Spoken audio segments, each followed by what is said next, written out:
Shalom, selamat pagi Bapak Ibu yang dikasihi Tuhan. Kita bersyukur bahwa pagi hari yang indah ini kita masih diberi kesempatan hidup oleh Tuhan.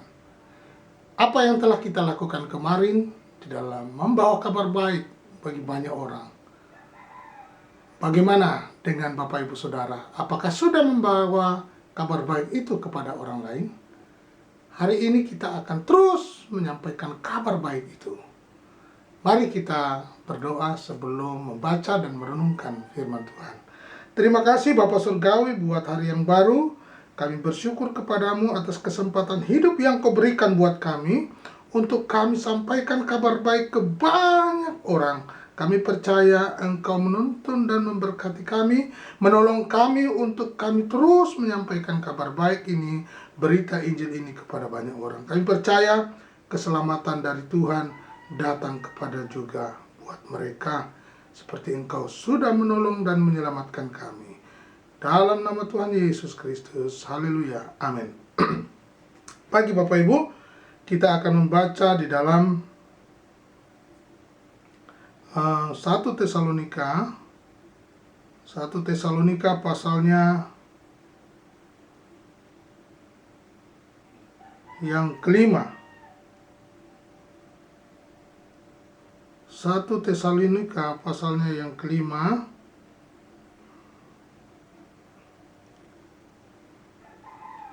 ayatnya yang pertama mulai.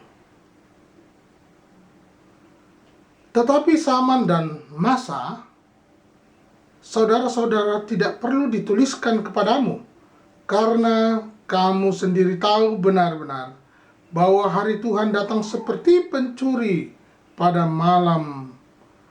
Apabila mereka mengatakan semuanya damai dan aman, maka tiba-tiba mereka ditimpa oleh kebinasaan. Seperti seorang perempuan yang hamil ditimpa oleh sakit bersalin. Mereka pasti tidak akan luput. Tetapi kamu, saudara-saudara, kamu tidak hidup di dalam kegelapan, sehingga hari itu tiba-tiba mendatangi kamu seperti pencuri. Karena kamu semua adalah anak-anak terang dan anak-anak siang. Kita bukanlah orang-orang malam atau orang-orang kegelapan. Sebab itu baiklah jangan kita tidur seperti orang-orang lain. Tetapi berjaga-jaga dan sadar, sebab mereka yang tidur, tidur waktu malam, dan mereka yang mabuk, mabuk waktu malam. Tetapi kita yang adalah orang-orang asing, orang-orang siang, baiklah kita sadar, berbaju sirahkan iman dan kasih, dan berketopongkan pengharapan keselamatan. Karena Allah tidak menetapkan kita untuk ditimpa murka, tetapi untuk beroleh keselamatan oleh Yesus Kristus, Tuhan kita, yang sudah mati untuk kita, supaya entah kita berjaga-jaga, entah kita tidur, kita hidup bersama-sama dengan Dia. Karena itu, nasihatkanlah seorang akan yang lain, dan saling membangunlah kamu seperti yang memang kamu lakukan. Bapak Ibu yang dikasihi Tuhan, kita sudah membaca perikop ini tentang kedatangan Tuhan. Di sini Rasul Paulus menjelaskan supaya jemaat di Tesalonika tidak perlu untuk banyak bertanya sebenarnya, ya. Tidak ada gunanya mencari tahu kapan persisnya Kristus akan datang. Yang jelas Kristus akan datang kembali, ya. Sudah pasti bahwa Kristus akan datang, dan ada waktu yang tertentu sudah ditetapkan kedatangannya.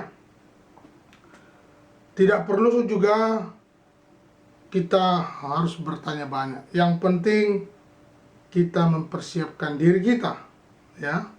Tentang hari dan saat itu, tidak seorang pun yang tahu. Kristus sendiri tidak menyingkapkan hal ini selama di bumi, ya. Mari kita membaca bagaimana di ayat 2 itu tadi. Nah, selanjutnya Rasul Paulus juga memberitahu mereka bahwa kedatangan Kristus akan terjadi secara tiba-tiba dan sangat mengejutkan bagi kebanyakan orang. Ya, diketahui bahwa ini sudah mereka ketahui, atau bisa mereka ketahui secara sempurna, karena Tuhan kita sendiri sudah mengatakannya, Anak manusia datang pada saat yang tidak kamu duga. Silakan baca di dalam Matius pasal 24 ayat 44, ya. Juga di dalam ayat 35 dan 36. Karena itu, berjaga-jagalah sebab kamu tidak tahu bila manakah tuan rumah itu pulang, supaya kalau ia tiba-tiba datang, jangan kamu didapatinya sedang tidur. Dan tidak diragukan lagi, Rasul Paulus sudah memberitahu mereka tentang kedatangan Kristus dan juga tentang kedatangannya secara tiba-tiba.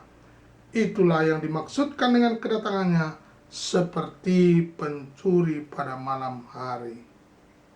Wahyu 16 ayat 15 berkata, Lihatlah aku datang seperti pencuri. Berbahagialah dia yang berjaga-jaga dan memperhatikan pakaiannya supaya jangan berjalan dengan telanjang dan jangan kelihatan kemaluannya. Ya, apa artinya? Kita harus berjaga-jaga. Jangan berjaga-jaga itu berawas-awas, bersiap-siap. Jangan santai. Waktu siang adalah waktu beraktivitas. Kalau waktu malam adalah waktu untuk istirahat. Mari jadikan hari-hari kita ini beraktivitas, mencari jiwa, sampaikan kabar baik, berita keselamatan kepada banyak orang. Ladang sudah menguling, siap untuk dituai, tapi pekerjanya sedikit. Jangan mudah ditidurkan dengan hal-hal yang menyenangkan telinga. Bapak Ibu, kesempatan luas dimanapun kita berada. Apapun aktivitas kita, semuanya untuk memuliakan Tuhan. Sampaikan kabar baik. Bagaimana caranya? Tanya gembalanya, bagaimana menyampaikan kabar baik itu. Seandainya Bapak Ibu Saudara meninggal dunia hari ini, apakah Bapak Ibu yakin pasti masuk surga? Ini adalah pertanyaan untuk mendiagnosa seberapa besar keimanan, harapan Bapak Ibu tentang Kristus dalam keselamatan itu. Biarlah pagi hari ini kita mau terus berjaga-jaga, berawas-awas, mempersiapkan diri kita menyambut kedatangannya yang kedua kali. Tuhan Yesus memberkati.